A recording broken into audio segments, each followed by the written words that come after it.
Right, discovering God, that's our theme for today, our focus for today.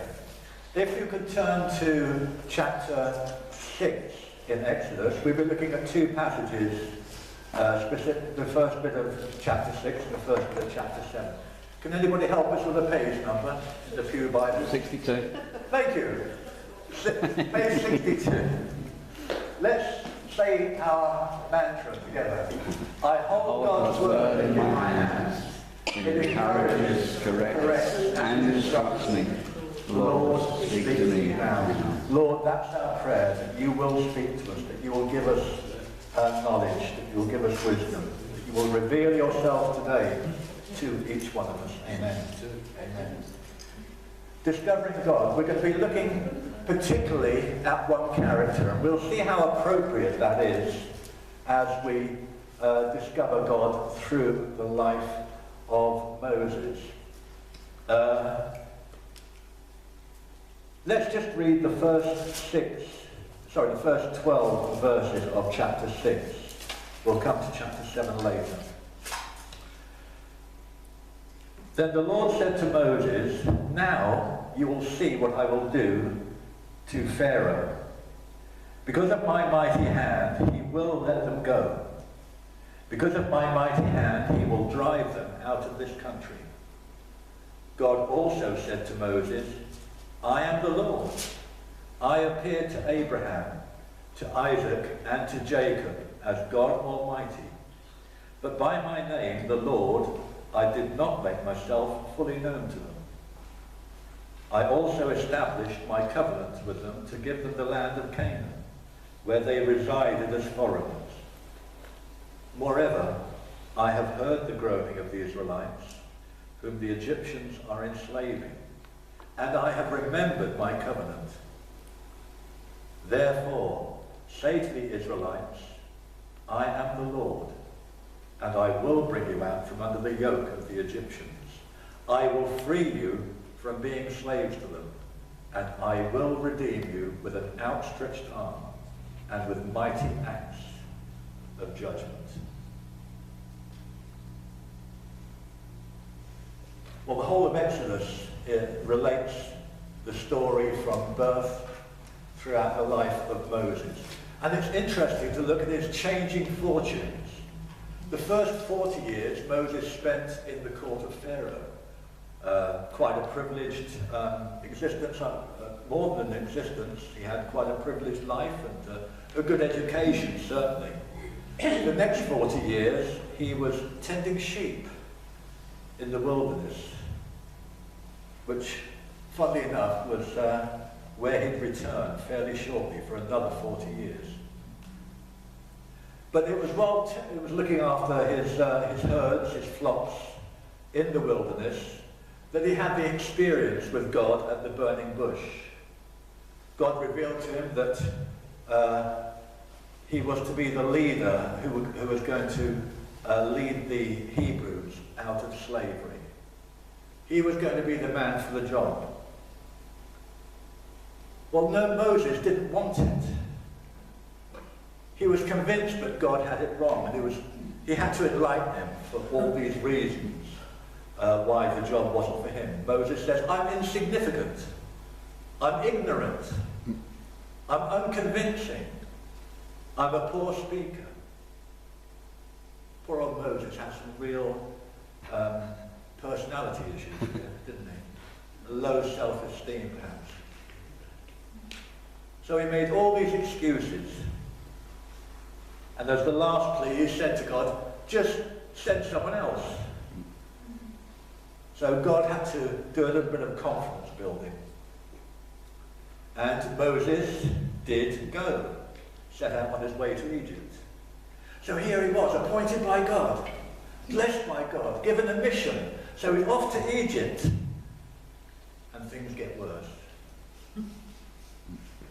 The slaves were accused of being lazy. They were made to work harder. And poor old Moses gets the blame. Back in part of the previous chapter, let me just read. Then the Israelite overseers went and appealed to Pharaoh. Why have you treated your servants this way?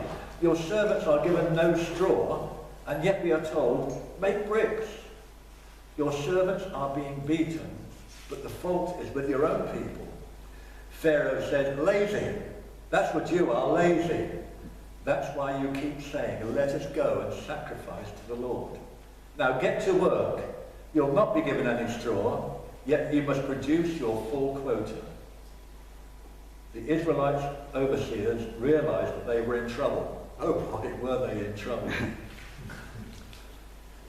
And when they left Pharaoh, they found Moses and Aaron waiting to meet them. And they said, may the Lord look upon you and judge you. You're going to get yours, Moses. You've made us obnoxious to Pharaoh, and they have put a sword in their hand to kill us.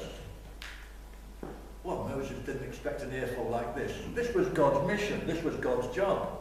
Didn't people appreciate what he was doing? Didn't they see the wisdom and the power in this? Poor old Moses gets the blame. So God's reassurance is necessary again. And he reminds them of what had happened in the past. That he'd appeared to Abraham, Isaac and Joseph. That he'd made promises to these people. He'd made a covenant with them. That he was going to make them a mighty people. He was going to lead them to a promised land. He was going to give them a land to possess. They were going to be somebody of consequence. And he hadn't forgotten that. This was some 400 years ago, but God reminded them, I know what's going on. I haven't forgotten. What I promised will come about. And he also told Moses that when I appeared to Abraham and company, they just knew me as God, but to you, I will tell you my name. I will reveal who I am. Names are important. They help us to build a relationship. Names have meanings. And for us, when we have children, when we had children, we carefully choose names. Something we think is appropriate. Something that's meaningful to us. Perhaps indicative of our hopes for the future. Their nature as we perceive them. Names are meaningful. And now Moses has something more that he can identify with. Jehovah, a God who is doing what he promised. El Shaddai, a God who is all-sufficient. So he has a name to work with. And Jehovah, Yahweh, the all-knowing God, knows about the suffering in Egypt. That's reassuring. Verse 5, he says, I have heard the groaning of my children. And he continues, take comfort. I know. I'm coming to the rescue. Remember the covenant? It still stands. I will bring you out. I will redeem you. You will see mighty deeds. I will bring you to Canaan. I will give it into your possession. Because I am the Lord. This is wonderful news. There's to be a relationship. They are to be his people, and he will be their God. This was the conversation that went on between Moses and God. And Moses took all this back to the Israelites, who were still fairly unreceptive, to say the least.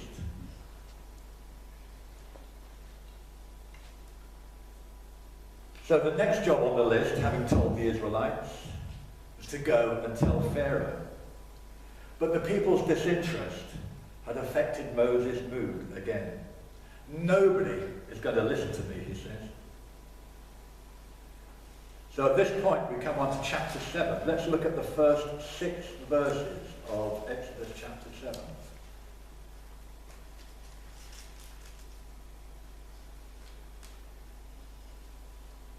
Just starting before that, Moses said to the Lord, since I speak with faltering lips, why would Pharaoh listen to me? Nobody is going to listen to me. So chapter 7 begins. Then the Lord said to Moses, see, I have made you like a god to Pharaoh, and your brother Aaron will be your prophet. You are to say everything I command you, and your brother Aaron is to tell Pharaoh to let the Israelites go out of his country. But I will harden Pharaoh's heart, and though I multiply my signs and wonders in Egypt, he will not listen to you.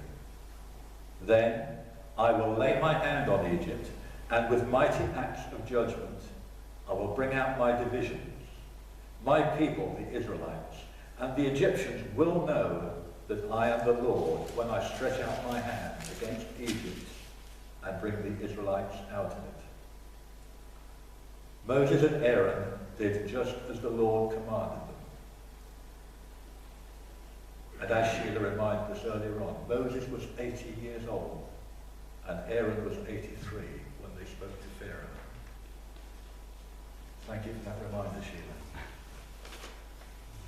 So God encourages Moses, endows him with great power, with godly power, with authority.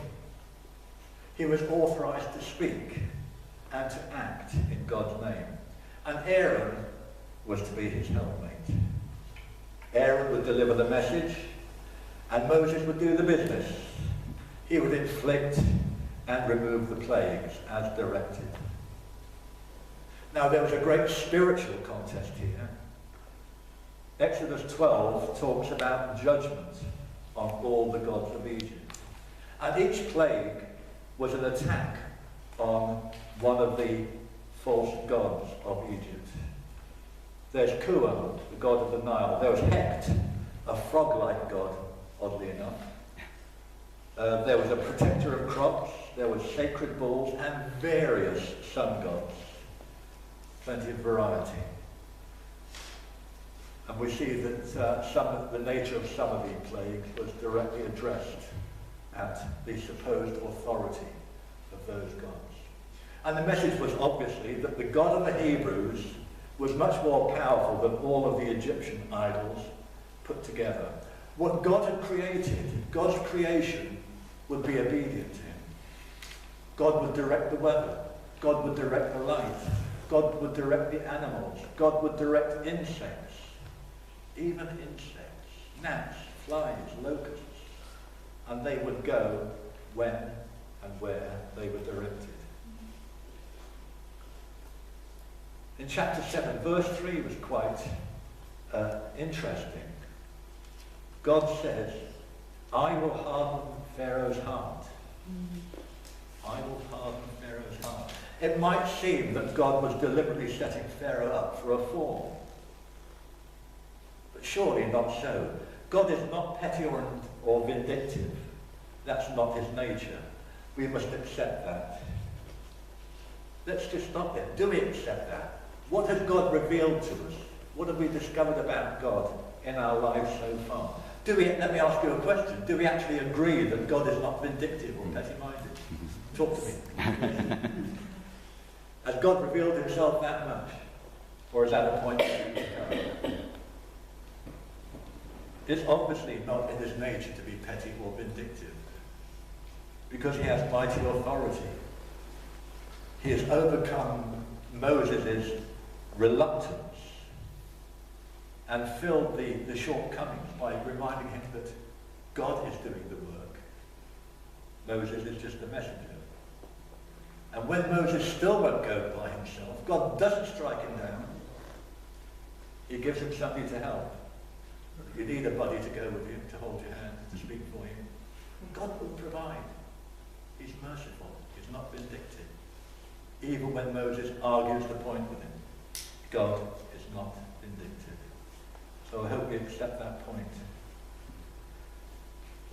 But as regards God hardening the heart of Pharaoh,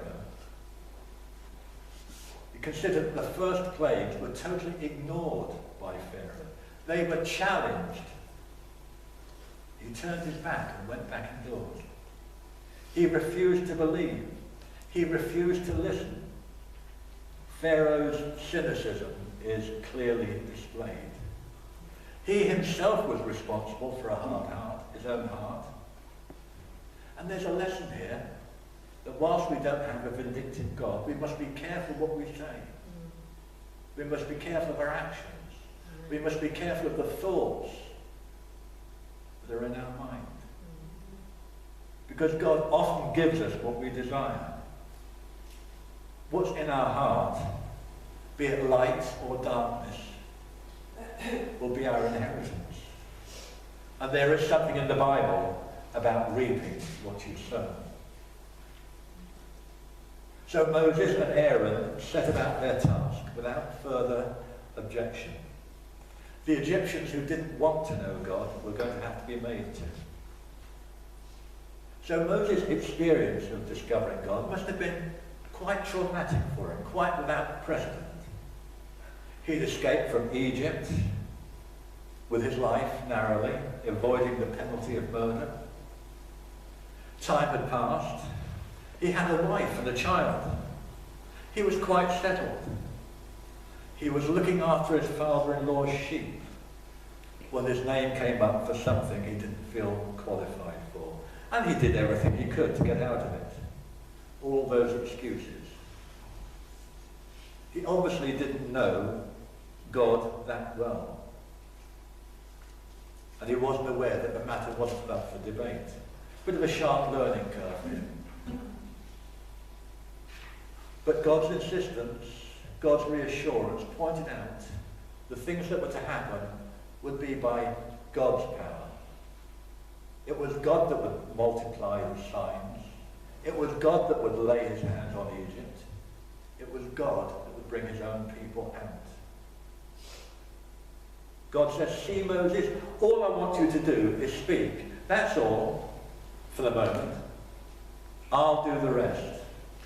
So we mustn't blame poor old Moses. This business of visions and God speaking to him was a bit much, wasn't it?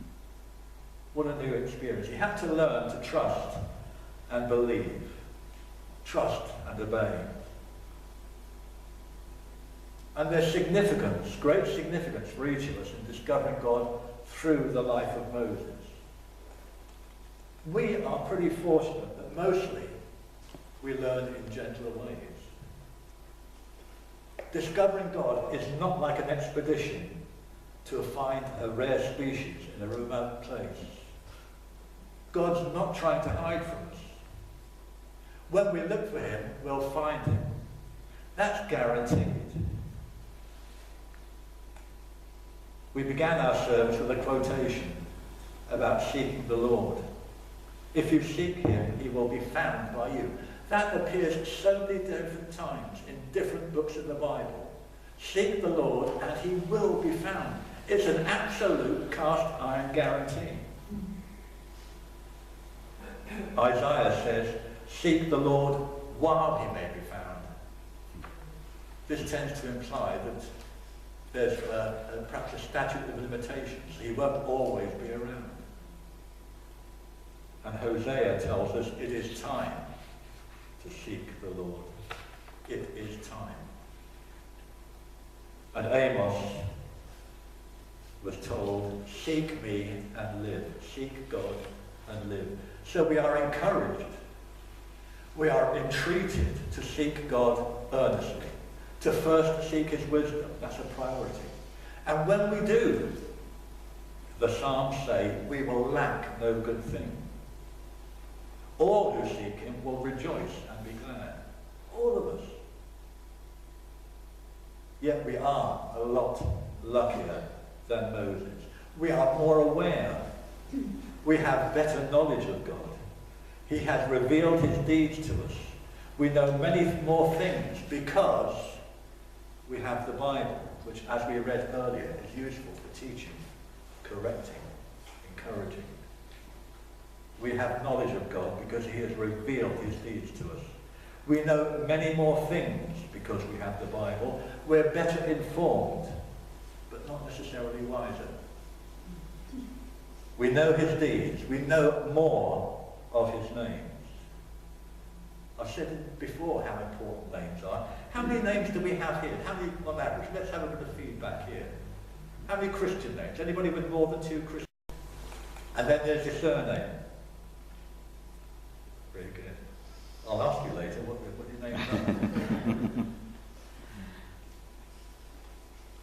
Yet God has lots of different names, identified in various ways, because these names help us to understand who and what he is. They reveal God's being, his character, his will. Just an example, we have Jehovah Jireh, the God who provides. Jehovah Nissi, my banner, my victory. Jehovah Shalom, the God of peace. Shekenu, the God of righteousness. And Jehovah Shammah, the Lord who is there constantly. He has a presence. Doesn't that help? Isn't that reassuring to know that these names are significant? The God who is always here, the God of my peace, personally. We know so much more of God's mighty acts of the past, his faithfulness in fulfilling promises, his power, his mercy, his justice, etc., etc., etc. But there's more to discover, because God is always doing new things. There's an old preacher I heard, an American preacher, E.B. Hill. He was asked a question, do the angels in heaven ever get tired of praising God? And his theory was, no, because the angels would bow down. Every time they looked up, God would do something new, and they'd shout, holy, holy, holy. They'd bow. They'd get up. God would do something new, and they'd shout, holy, holy, holy. You get it? God is always doing something more new. There's always something more. And we can make this discovery through reading the scriptures. So much is revealed to us here. We have personal revelation. I hope that we have some Bible study groups starting again soon. We've had a little bit of a holiday. We have the recourse to prayer to discover more about God. Individual prayer, group prayer. We meet for prayer every Tuesday. If you can't make it down here Tuesday, remember that we're praying between 8 and 9. Wherever you are, please support us. Send lots of prayers up, that God will reveal more and more, that we might perceive more and more of a loving God, a powerful God. So Moses is a pretty good example. He's so ordinary, just like me. I can identify with him. And I hope I can learn from his experiences. He's such an ordinary guy. With all his doubts, his insecurities, but his willingness. And one of the lessons that struck me was, don't give up when doors seem to be shut, when things become difficult. If God is giving you a direction, you can be guaranteed that there's no doubt about it. So we must learn faithfulness. We must learn to be steadfast. We must learn courage. And again, through Moses' life, are we too settled into a routine? Are we content with the way things are? Just like Moses, 80 years old, he wasn't looking for drama. He'd done with youthful impetuosity. He was quite happy, thank you very much. Are we prepared for new experiences? Remember, God is doing new things all the time. Are we ready for new things? God is. He wants to show us more of himself. And we can help each other, just like Moses and Aaron. This is the word.